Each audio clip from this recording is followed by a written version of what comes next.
औज़ुबिल्लाहिमिनश्शैतानिर्रजीम बिस्मिल्लाहिर्रहमानिर्रहीम। सबसे पहले बहुत बहुत दरूद व सलाम हमारे आखिरी नबी हज़रत मोहम्मद सल्लल्लाहु अलैहि वसल्लम पर।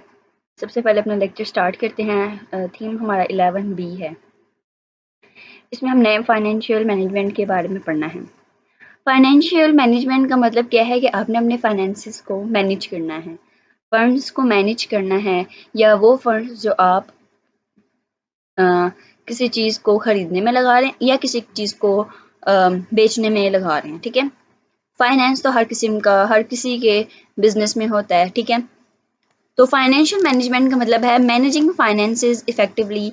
Every business needs to manage the finances. For example, यहाँ पर आपने फंड्स को अरेंज करना है, फंड्स को मैनेज करना है और आन में देखना है कि आप कितना मैक्सिमम प्रॉफिट जो है वो अर्न कर रहे हैं।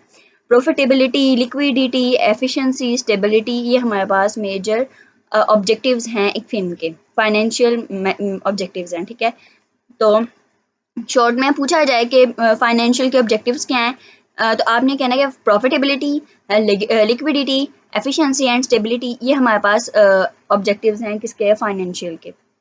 फाइनेंसेस हमारे पास क्या है कि यहाँ पर फाइनेंसेस हमारे पास बिजनेस में दो किस्म के होते हैं। एक कैश फ्लो होता है और एक कैश और आउटफ्लो। कैश आउटफ्लो होता है और कैश इनफ्लो होता है। अब कैश इनफ्लो वो है जो आप किसी चीज़ को इस तरह से कह लें कि आपने कोई चीज़ सेल की है और आपके पास पैसे आए हैं, this is called cash inflow. और कैश आउटफ्लो क्या है कि आपने कोई चीज़ आपने कोई चीज़ लेनी है तो आप अपना कैश दे रहे हैं, this is called cash outflow. तो फाइनेंसेस हमारे पास दो किस्म के होते हैं। कौन से होते हैं? एक कैश इनफ्लो होता है और दूसरा कैश आउटफ्लो होता है। ठीक है, ओके। उसके बाद हमारे पास कैपिटल एक्सपेंडिचर्स आर यूजुअली, हमारे पास फिक्स्ड एक्सपेंसेस कौन से होते हैं? एक फिक्स्ड एक्सपेंसेस होते हैं हमारे पास। फिक्स्ड एक्सपेंसेस में हमारे पास वो एक्सपेंसेस होते हैं जो हमने अपनी मशीनरी पर लगाए होते हैं। ठीक है, capital expenditures are usually fixed expenses. Finances required for entrepreneurs are usually from their own family या from their friends. Loans and other finances are the other sources of funds for entrepreneurs. या आपने loan लिया है, ठीक है, loan भी आपने किसी कंपनी से लिया या बैंक से लिया। अब फोरकास्टिंग के बारे में यहाँ बात की जा रही है कि फोरकास्टिंग क्या है। ये हमें हेल्प करता है फाइनेंशियल रिक्वायरमेंट्स में। Forecasting helps in having idea about कि हमें कितने पैसों की ज़रूरत है, जिससे हम अपना बिजनेस जो है वो स्टार्ट कर सकते हैं, अपने प्रोडक्ट को क्रिएट कर सकते हैं। ठीक है, एंटरप्रेन्योर डिसाइड करता है या वो डेब्ट ले या दे need to forecast whether they will be able to pay interest rate और नो।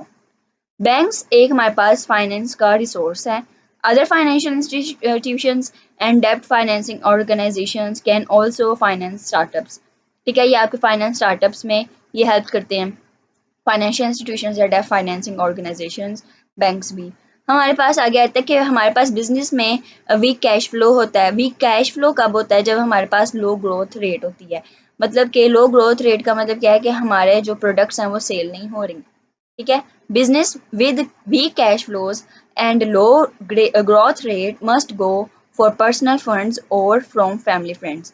अब हमारे पास जो हमारे पास business with low risk, healthy balance sheet and good management can go for debt financing। अब वो डेट फाइनेंसिंग के पास तब जाएंगे जब हमारे पास उसका लो रिस्क होगा। जबकि बैलेंस शीट हम आगे पढ़ेंगे कि हेल्दी बैलेंस शीट आपको बताती होती है कि आपका जो आपका प्रोजेक्ट है या आपका एकदम प्रोडक्ट है या आपका जो बिजनेस फर्म है, आपका 2 सालों के बाद कहाँ पर खड़ा हुआ होगा। ठीक है, और जबकि अच्छी बैलेंस शीट नहीं होगी तो आप बैंक्स वालों को या इंस्टीट्यूशंस वालों को किस तरह से बताएंगे कि आपका नज़रिया क्या है कि आप अपने बिजनेस को 2 सालों में कहाँ तक लेकर जाना, जो 2 साल, 1 साल एंड सो ऑन जैसे भी है। ठीक है, business having unique idea and high growth rate can go for equity financing. उसके बाद हमारे पास आता है financial management in context of entrepreneurship. Preparation for financial statements is an important element कि आपने अपने फाइनेंशियल स्टेटमेंट्स को प्रीपेयर करना है, फाइनेंशियल मैनेजमेंट में बहुत ही ज़रूरी है। अब फाइनेंशियल स्टेटमेंट्स हमारे पास दो किस्म की फाइनेंशियल स्टेटमेंट्स होती हैं। एक हिस्टोरिकल फाइनेंशियल स्टेटमेंट होती है और एक परफॉर्मा फाइनेंशियल स्टेटमेंट। तो ये दो हमारे पास बहुत ज़रूरी हैं। हम एक एक करके इनको पढ़ते हैं कि हमारे पास हिस्टोरिकल फाइनेंशियल स्टेटमेंट हमने पढ़ना है, फिर उसके बाद हम अपना जो है वो परफॉर्मा पढ़ेंगे। हिस्टोरिकल फाइनेंस में हमारे पास क्या होता है, ये हमारे पास पास्ट परफॉर्मेंस होती है। विद इन 1 ईयर आपने कितना कमाया है, कितना सेल किया है, कितनी इनकम हुई है, कितना नेट फ्लो हुआ है आपका, कितना ग्रोथ रेट निकला, ये तमाम चीज़ें जो हैं ये आपकी हिस्टोरिकल फाइनेंस स्टेटमेंट में बताया जाता है। ठीक है, मतलब कि आपने आधे साल में, 1 साल में या कितने सालों में, इसके बारे में आपने सारा कुछ बताना होता है। तो प्रोफोमा स्टेटमेंट जो है वो प्रोजेक्शंस पे होती है। यहाँ पर प्रोफोमा के बारे में सिर्फ इतना सा बताया गया, प्रोफोमा के बारे में ना आगे बहुत ज़्यादा डिटेल है। परफॉर्मेंस स्टेटमेंट में हमारे पास प्रोजेक्शंस होती है, मतलब कि हम पिछले सालों का नहीं बताते, हम बल्कि बताते हैं कि आगे कितने सालों में क्या हमारे पास हासिल होगा। अगर हम इस तरह से करेंगे तो हमारे पास क्या हासिल होगा, हमें कितनी प्रोडक्ट सेल होंगी और फिर हमें कितना रेवेन्यू जनरेट होगा। ठीक है, इनकम स्टेटमेंट जो है वो हमारे पास हिस्टोरिकल स्टेटमेंट की एक एग्जांपल है। ठीक है, इसको भी हम over a period of time बनाते हैं, जबकि बैलेंस शीट प्रिपेयर की जाती है फॉर पॉइंट इन टाइम। इसमें हमारे पास बैलेंस शीट्स जो हैं वो पॉइंट इन टाइम का मतलब है कि हम तब बैलेंस शीट को प्रिपेयर हम ऑन टाइम प्रिपेयर करते हैं। मतलब जब हम बैलेंस शीट प्रिपेयर करते हैं तो हम उसके ऊपर लिखते होते हैं, डेट लिखते होते हैं, दिसंबर दिस डेट 2020 या 2023 सो ऑन। ठीक है, इस तरह से हम बताते होते हैं। Income statement is one of historical statement and is prepared over a period of time, whereas balance sheet is prepared for point in time. ठीक है, तो आपने यहाँ पर देख लेना है कि इनकम स्टेटमेंट जो है over a period of time जो है वो बनाई जाती है, जबकि आपके पास जो बैलेंस शीट है वो 4 पॉइंट इन टाइम प्रिपेयर की जाती है। अब statement of cash flow deals with cash inflows and cash outflows. अब हमारे पास जो कैश है वो कैश इनफ्लोज और कैश आउटफ्लोज में करते हैं। मतलब कैश में भी दो किस्म की हमारे पास स्टेटमेंट्स आती हैं, statement of cash flows deals with the cash inflows and cash outflows. अब यहाँ पर इनकम स्टेटमेंट के बारे में बात की जा रही है कि इनकम स्टेटमेंट में हम नेट सेल्स और फिर हमारे पास जो सेल्स रिटर्न हुई होती हैं उनको ऐड करते हैं और सब्ट्रैक्ट कर देते हैं डायरेक्ट एक्सपेंसेस से। डायरेक्ट एक्सपेंसेस जो हमारे जो प्रोडक्ट में लगे हैं, ठीक है, या उसको छापने में जो लगे हैं, या उसके मटेरियल रॉ मटेरियल पे जितने भी हमारे पास एक्सपेंसेस लगे हैं, which gives income before interest and. ये हमारे पास जो इनकम है वो हमारे पास बिफोर इंटरेस्ट और टैक्स रेट से पहले की होती है। कौन सी? कि नेट सेल्स, रिटर्न सेल्स और डायरेक्ट एक्सपेंसेस, ये तीनों जो हैं ये सेल्स की इनकम हमारे पास बिफोर इंटरेस्ट और टैक्सेस की होती हैं। MGT 602 के जो टेक्निकल थीम्स हैं उनमें देखते हैं, उसमें एक एग्जांपल दी गई, मैं अभी आपको दिखाती हूँ। ये देखें, यहाँ पर नेट सेल्स के बारे में आपको बताया गया है और कॉस्ट ऑफ सेल्स के बारे में बताया गया है। Net sales minus cost of sale, तो ये आपके पास ग्रॉस प्रॉफिट निकल आता है। उसके बाद हमारे पास ऑपरेटिंग एक्सपेंसेस आ जाते हैं। ऑपरेटिंग एक्सपेंसेस में हमारे पास आते हैं selling, general, administrative expenses. Depreciation में हमारे पास क्या होता है कि फॉर एग्जांपल अगर आपके पास सोने का रेट लगा लें आप, एक तो वो इंक्रीज हो रहा है ना, हम यहाँ पर डिक्रीजिंग के लिहाज से देखते हैं कि 1 साल में सोने का रेट जो था, या सोने का रेट या कोक की बोतल कुछ भी लगा लें, ठीक है, 1 साल पहले फर्स्ट ईयर में उसकी प्राइस जो थी वो 1000 थी, नेक्स्ट ईयर में 200 लेस हो गई और फिर 2 सालों में उसकी 400 लेस होगी ना, तो डिप्रिसिएशन हमारे पास 400 होगा। मतलब कि उसमें उसके ओरिजिनल प्राइस से 400 कम होगा। और डिप्रिसिएशन जो है वो हमारे पास नन कैश, मतलब वो कैश में हमें नुकसान नहीं होता है। ठीक है, डिप्रिसिएशन में हमारे पास लैंड नहीं आती, क्योंकि लैंड का रेवेन्यू जनरेट होता है, मतलब उसका साल में मतलब उसकी जैसे वक्त गुजर जाता है लैंड की प्राइस बढ़ती रहती हैं। अब यहाँ पर क्या हो रहा है कि हमारे पास ऑपरेटिंग इनकम हमारे पास 18,000 है और अदर इनकम हमारे पास 190 है। जब हमने इन दोनों को क्या किया, सब्ट्रैक्ट किया, तो हमारे पास प्लस किया। नेट सेल्स कॉस्ट सेल्स को जब हम माइनस करेंगे तो हमारे पास ग्रॉस प्रॉफिट निकलेगा, याद रखना है आपने। और ऑपरेटिंग इनकम और अदर इनकम को जब हम प्लस करेंगे तो हमारे पास अर्निंग निकलेगी बिफोर टैक्सेस एंड इंटरेस्ट के। ठीक है, आपको यहाँ पर बताया जा रहा है इसमें हम इंटरेस्ट और टैक्स के बारे में कोई एडिशन या सब्ट्रैक्शन नहीं हुई। तो जब हम उसमें एक्सपेंसेस डालते हैं इंटरेस्ट के, ठीक है, और फिर जब हम उसमें एक्सपेंसेस डालते हैं टैक्सेस के, तो फिर हमारे पास जो टोटल इनकम है वो हमारे पास नेट इनकम जो है वो हमारे पास 8,600 मतलब 8,664 निकलती है। अब जो हमारे पास टोटल अर्निंग इंटरेस्ट रेट और टैक्स की आए वो भी हमने सब्ट्रैक्ट ही की है। ठीक है, earning before interest and tax rate में से। ठीक है, तो आपने याद रखना है यहाँ पर कि हम नेट सेल्स और कॉस्ट सेल्स को जब हम माइनस करते हैं तो हमारे पास ग्रॉस प्रॉफिट निकल आता है। ऑपरेटिंग इनकम और अदर इनकम को जब हम प्लस करते हैं तो हमारे पास earning before tax and interest rate हमारे पास निकल, और उसके बाद फिर हमारे पास जो जब हम अर्निंग बिफोर इंटरेस्ट और टैक्स रेट में जब हम इंटरेस्ट को माइनस करते हैं और टैक्सेस को माइनस करते हैं तो टोटल जो है वो हमारे पास नेट इनकम के प्राइस निकल आते हैं। ठीक है, चलते हैं अपने थीम पे। अब यहाँ पर है कि after adjusting interest and taxes we get net income या प्रॉफिट या लॉस। ठीक है, the basic accounting equation, accounting की इक्वेशन क्या है कि आपके जो एसेट्स हैं उसकी value liabilities plus owners equity के बराबर होनी चाहिए, कि आपके एसेट्स जो हैं वो लाइबिलिटी प्लस ओनर्स इक्विटी के बराबर आने चाहिए। अगर आपके ये दोनों बराबर नहीं आएंगे तो इसका मतलब क्या है कि आपने बैलेंस शीट बनाने में कोई ना कोई गड़बड़ की है। देखते हैं अपने पीपीटी स्लाइड में, देखें यहाँ पर एसेट्स के प्राइस कितने हैं, ये रहे। अब एसेट्स के प्राइस आपके लाइबिलिटीज प्लस ओनर्स इक्विटी के बराबर होने चाहिए। अब ये एसेट्स के प्राइस आ गए हैं। अच्छा, एसेट्स हम देखते हैं कितने किस्म के होते हैं। एक हमारे पास करंट एसेट्स होते हैं और एक हमारे पास फिक्स्ड एसेट्स होते हैं। करंट एसेट्स वो हैं जिसमें आप कैश दे भी रहे हैं, कैश ले भी रहे हैं, अपनी चीज़ों को बेच भी रहे हैं, इसमें आपके पास इन्वेंट्री भी आ जाती है। लेकिन फिक्स्ड एसेट क्या है कि आपने एक लैंड पर लगा दी, एक ही दफ़ा बिल्डिंग के इक्विपमेंट्स में भी लगा दी और बिल्डिंग पे भी लगा दी, तो ये आपके पास फिक्स्ड एसेट्स हैं। ठीक है, अब ये इस एसेट्स की प्राइस आपने देखनी है। एसेट की प्राइस आपके पास किसके बराबर होनी चाहिए, यहाँ पर ये देखें, एसेट्स की प्राइस आपके पास टोटल लाइबिलिटीज़ और ऑनर्स की इक्विटी के बराबर होनी चाहिए। ठीक है, करंट लाइबिलिटीज़ होती हैं और लॉन्ग टर्म लाइबिलिटीज़ होती हैं। ठीक है, करंट लाइबिलिटीज़ शॉर्ट टर्म के लिए होती हैं, लेकिन लॉन्ग टर्म लाइबिलिटीज़ इसमें हमारे पास लॉन्ग टर्म डेब्ट जो है वो लिया जाता है। ठीक है, हैंडआउट्स में देखते हैं अपने। अब यहाँ पर क्या कहा जा रहा है कि assets are either current assets और fixed assets. Current assets for within one period of time, जबकि फिक्स्ड एसेट्स जो हैं वो एक या एक से ज़्यादा साल को भी हो जाता होता है। ठीक है, current assets are liquid which means they can easily converted into cash. Current assets हम कैश में चेंज कर लेते हैं, लेकिन फिक्स्ड एसेट्स जो हैं वो हमारे पास लैंड या मशीनरी होती है। बैलेंस शीट हमारे पास क्या होती है, for balance sheet there depreciation amount is deducted to proper value, कि बैलेंस शीट में हमारे पास जो डिप्रिसिएशन की अमाउंट है वो डिडक्ट हो जाती है प्रॉपर वैल्यू से। Liabilities concern they are long, मतलब लाइबिलिटीज़ हमारे पास लॉन्ग टर्म भी होती हैं और एक शॉर्ट टर्म भी होती हैं। ठीक है, the sequence of making financial statement is must. पहले आपके पास इनकम स्टेटमेंट प्रिपेयर होनी चाहिए, फिर आपके पास बैलेंस शीट होनी चाहिए और फिर आपके पास कैश फ्लो की स्टेटमेंट जो है वो रेडी होनी चाहिए। कैश फ्लो स्टेटमेंट जो है वो आपके पास आती है इनकम स्टेटमेंट से और कैश फ्लो स्टेटमेंट से। ठीक है, यहाँ पर लिखा हुआ है कि cash flow statements comes from, गिर गया, ये रहा, cash flow statement is taken from income statement and cash flow statement. ठीक है, हमारे पास 3 सेक्शंस आते हैं कैश फ्लो स्टेटमेंट के। सबसे पहला सेक्शन क्या है कि आपने ऑपरेट करना है एक्टिविटीज़ को, फिर आपने cash flow from investing activities जो आपने इन्वेस्ट किया है, और फिर cash flow from financing activities.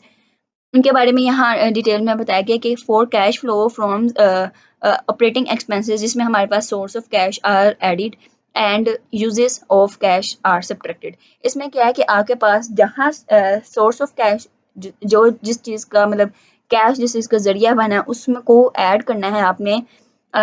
ठीक है, सॉरी, ऑपरेटिंग एक्सपेंसेस के साथ आपने सोर्स ऑफ कैश को ऐड करना है और फिर उसमें से सब्ट्रैक्ट कर देना है यूजेस ऑफ कैश को। ठीक है, increase and decrease can be taken from balance sheet or income statement.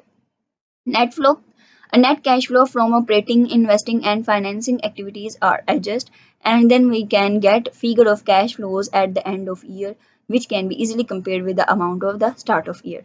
ठीक है, तो आगे हमारे पास आ जाता है परफॉर्मा फाइनेंशियल स्टेटमेंट का। अब फाइनेंशियल स्टेटमेंट भी हम जल्दी से कवर करते हैं। फाइनेंशियल स्टेटमेंट जैसे कि मैंने आपको बताया कि ये आने वाले सालों की प्रिडिक्शन होती है, इसलिए ये प्रोजेक्टेड है। ठीक है, फाइनेंशियल स्टेटमेंट हमारे पास प्रोजेक्टेड है, जबकि जो हिस्टोरिकल स्टेटमेंट है वो हमारे पास क्या है, पास्ट परफॉर्मेंस पे है। ठीक है, तो आपने इन दोनों को याद रखना है। Show projected figure other than actual amount, these can be as a planning tool. ये एक प्लानिंग टूल होता है जिसमें हम देखते हैं कि हमारे पास एक्सपेंसेस कहाँ से आ सकते हैं और एक्सपेंसेस कहाँ खर्च हो सकते हैं और कितने लग सकते हैं और कितने मिल सकते हैं। ठीक है, the statements can be if the firm requires funding. ये स्टेटमेंट तब बनाई जाती है जब हमें फंडिंग की ज़रूरत हो। मतलब जब हम किसी से पैसे लेना चाह रहे हो, चाहे कि वो इंस्टीट्यूशन है या डेब्ट इंस्टीट्यूशन है या डेब्ट फाइनेंसिंग है, ठीक है। आपके पास 3 परफॉर्मा स्टेटमेंट होती है, उनको भी हम पीपीटी स्टार्ट से देखते हैं, वहाँ बहुत अच्छा एक्सप्लेन किया गया है जी। तो ये रहे हमारे पास परफॉर्मा के 3 स्टेटमेंट्स। एक है प्रोफोमा इनकम स्टेटमेंट, दूसरा है प्रोफोमा बैलेंस स्टेटमेंट और तीसरा है proforma statement of cash flow. अब हमारे पास इनकम स्टेटमेंट में हमारे क्या होता है कि आपके प्रोजेक्टेड रिजल्ट्स को बताया जाता है कि ओवरऑल मतलब इतने वक्त के बाद आपका जो फेम है वो कहाँ होगा। बैलेंस शीट में आपको बताया जाता है कि आपके एसेट्स, लायबिलिटीज और ओनर्स की इक्विटी एक वक्त में कहाँ पर होगी। shows a projected snapshot of company assets and liabilities and owners equity at a specific point in time। मैंने पहले भी बताया कि बैलेंस शीट जब हम बनाते हैं तो उसमें मेंशन करते हैं कि ये हमारी डेट है, इस तारीख को हमारा जो कारोबार है या फर्म है या हमारे जो प्रोडक्ट्स हैं इतनी सेल हुई है और इतना रेवेन्यू हमें जनरेट हुआ है इस तारीख पे। बैलेंस शीट में हम डेट्स को भी बाकायदा मेंशन करते हैं, ठीक है। उसके बाद हमारे पास आ जाता है pro forma statement of cash flow. Pro forma statement of cash flow में हमारे पास कैश इनफ्लो कैश आउटफ्लो को देखा जाता है। Show the projected flow of cash into and out of a company for a specific period of time. Handouts में देखते हैं जी। तो हमने यहाँ पर पढ़ लिया कि परफॉर्मा इनकम स्टेटमेंट और बैलेंस शीट के बारे में और कैश फ्लो के बारे में भी हमने पढ़ लिया। अब यहाँ पर क्या बात की जा रही है कि for pro forma income statement sales are projected for upcoming years as compare to the actual figure of current year. Cost of sales is considered as percentage of sales. ये कॉस्ट ऑफ सेल्स को हम as a percentage of sales में देखते होते हैं, मतलब percent में निकालते होते हैं हम अपना परफॉर्मा का जो फाइनेंशियल स्टेटमेंट हम उसको परसेंटेजेस में लिखते होते हैं। Some facts and figures known for example depreciation expenses. कि डिप्रिसिएशन एक्सपेंसेस में कोई कमी आ सकती है इसलिए हम उसको परसेंटेज में लिखते होते हैं। Taxes and interest are also certain percentages, so these are can also be calculated. Starting new venture and actual figure from current and previous years not present statements of competitors and industry average figure and can used. For performa balance sheet, assets and liabilities are projected and this way the statement is prepared। ठीक है, जब हम अपने assets को देखते हैं, liabilities plus honours की equity को देखते हैं, जब वो दोनों इक्वल हैं तो ठीक है, फिर हमारे पास बैलेंस शीट भी ठीक है। और परफॉर्मा स्टेटमेंट में हमारे पास कैश फ्लो, आउटफ्लो और इनफ्लो दोनों का इस्तेमाल किया जाता है। अब रेशियो एनालिसिस हमारे पास क्या है। रेशियो एनालिसिस हमारे पास एक टूल है जिसमें हम अपनी फाइनेंशियल हेल्थ के बारे में बताते हैं और एफिशिएंसी के बारे में बताते हैं। इसमें हमारे पास एक्चुअल सेल्स को नहीं देखा जाता बल्कि actual sales figure can not be compared, so ratios are used. यहाँ पर क्या होता है कि आपने अपनी कंपनी की परफॉर्मेंस दूसरी कंपनी की परफॉर्मेंस के साथ जो है वो कंपेयर करनी होती है। अब जो दूसरी कंपनी की परफॉर्मेंस है, चाहे वो आपसे ज़्यादा रेवेन्यू जनरेट कर रहे हैं या आपसे ज़्यादा उनकी सेल्स हैं या आपसे ज़्यादा उनके प्रोडक्ट्स हैं, उनके प्रोडक्ट्स की प्राइस ज़्यादा हैं, तो आप किस तरह से उनकी वैल्यूज़ को निकालोगे। तो यहाँ पर एक्चुअल सेल्स नहीं फिगर आउट की जाती है बल्कि रेशियो निकाला जाता है। तो इस चीज़ को हम रेशियो एनालिसिस कहते हैं। Ratio analysis done to compare company performance with others and to company performance of company department with each other. It is also done to analyze future trends. Some ratios में ये इसमें हमारे पास profitability, liquidity and some overall financial stability of a company को भी measure किया जाता है। Return on assets is return on equity and net profit margins are a part of profitability ratios. Liquidity ratios इनमें हमारे पास current ratios और quick ratios आते हैं, ठीक है।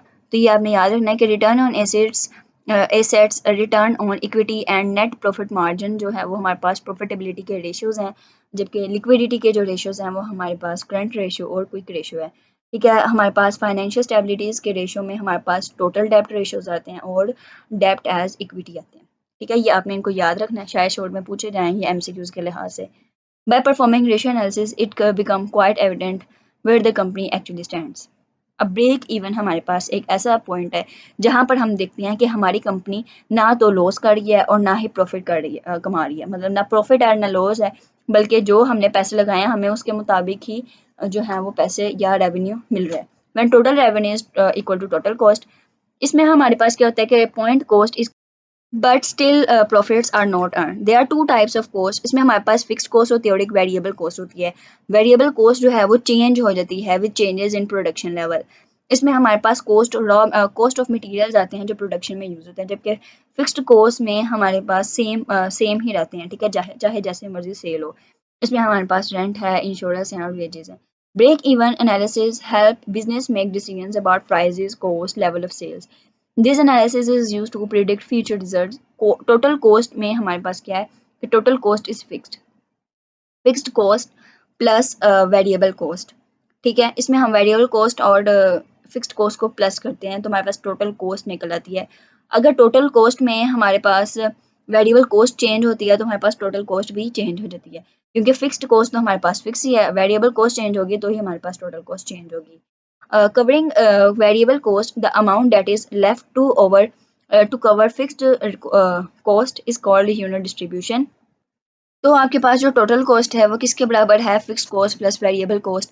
और अगर ये दोनों प्लस नहीं आते, सॉरी इक्वल नहीं आते, तो अगर वेरिएबल प्लस फिक्स्ड कॉस्ट ज़्यादा है तो वो आपके पास एक यूनिट कंट्रीब्यूशन का पॉइंट आ जाता है। Break even analysis is an important planning tool. MCQs कि प्लानिंग टूल आपके पास क्या है, ब्रेक इवन जो है वो आपके पास एक प्लानिंग टूल है। तो उम्मीद है आपको यहाँ पर 11B पार्ट जो है आपके पास थीम का आपको समझ आया होगा। इंपॉर्टेंट चीज़ें मैंने आपको बता दी हैं। कुछ पीपीटी स्लाइड्स थी जो वहाँ यहाँ से ज़्यादा वहाँ पर बहुत ज़्यादा क्लियर लिखा हुआ था, तो आपने इनको पढ़ लेना एक बार। ये देखें, इसको एक दफ़ा दोबारा पढ़ लें, चाहे स्क्रीनशॉट ले लें या पिक्चर ले लें, जो मर्ज़ी कर लें, इसको एक बार दोबारा पढ़ लें ताकि आपको आपके कंसेप्ट क्लियर हो जाएँ।